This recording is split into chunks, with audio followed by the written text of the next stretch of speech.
warahmatullahi wabarakatuh. Dalam video ini saya akan menjelaskan materi dari kelompok 5, yakni cabang-cabang ilmu hadis.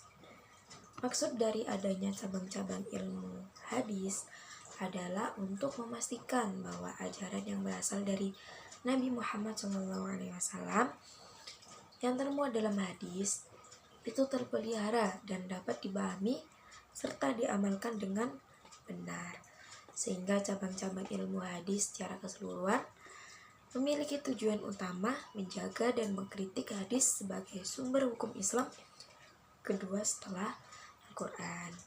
Di sini saya akan menjelaskan cabang-cabangnya secara singkat.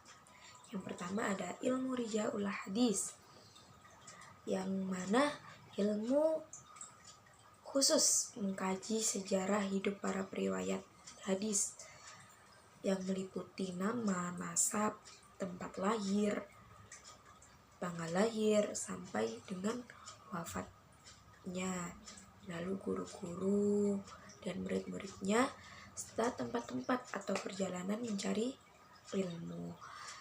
Sehingga metode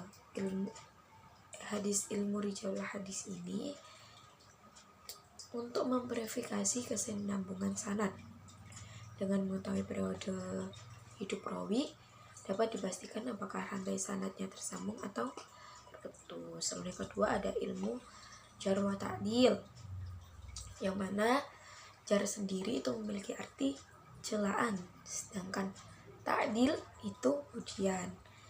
Sehingga ilmu yang mengkhususkan pada penilaian terhadap kualitas perawi dari sisi keadilan maupun hafalan.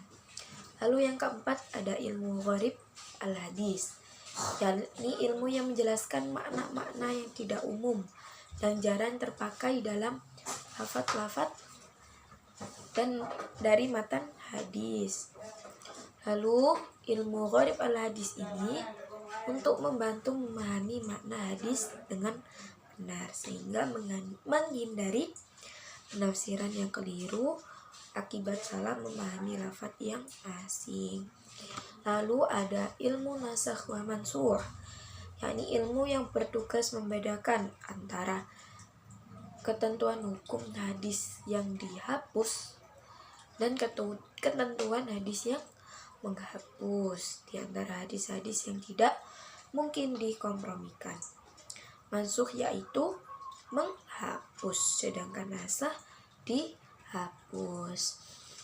Lalu kebalik, yang mansukh itu yang dihapus, nasakh itu yang menghapus, sehingga untuk menetapkan hukum syariat yang berlaku. Lalu ada ilmu asbabul wurud al-hadis, yang mana ilmu yang mempelajari konteks, latar belakang dan sebab-sebab suatu sabda, perbuatan atau ketetapan Nabi Muhammad SAW itu muncul. Nah, yang mana ilmu asbabul wurud al-hadis ini sama dengan asbabun nuzul Al-Quran, sebab-sebab turunnya Al-Quran. Nah, itu sama, ilmu asbabul wurud al-hadis itu sama seperti itu. Jadi sebab-sebab turunnya hadis itu asbabul wurud al-hadis, sedangkan sebab turun-turunnya Quran itu asbabun nuzul. Lalu ada ilmu mukhtalaf hadis, yakni ilmu yang membahas metodologi menghimpun dan mendamaikan hadis-hadis yang terlihat bertentangan, sehingga untuk menjaga keutuhan ajaran sunnah dan menghindari kebingungan umat Islam untuk mengamalkan hadis yang terlihat saling bertolak belakang. Lalu yang terakhir ada ilmu i'lalul hadis, yang mana ilmu yang mendalami sebab-sebab tersembunyinya i'lal dan sangat halus yang dapat merusak atau mencacatkan kesahihan hadis. Yang mana ilmu i'lalul hadis ini untuk memastikan hadis benar-benar terhindar dari cacat yang tersembunyi atau tidak. Mungkin cukup sekian penjelasan dari cabang-cabang ilmu hadis. Kurang lebihnya mohon maaf. Wassalamualaikum warahmatullahi wabarakatuh.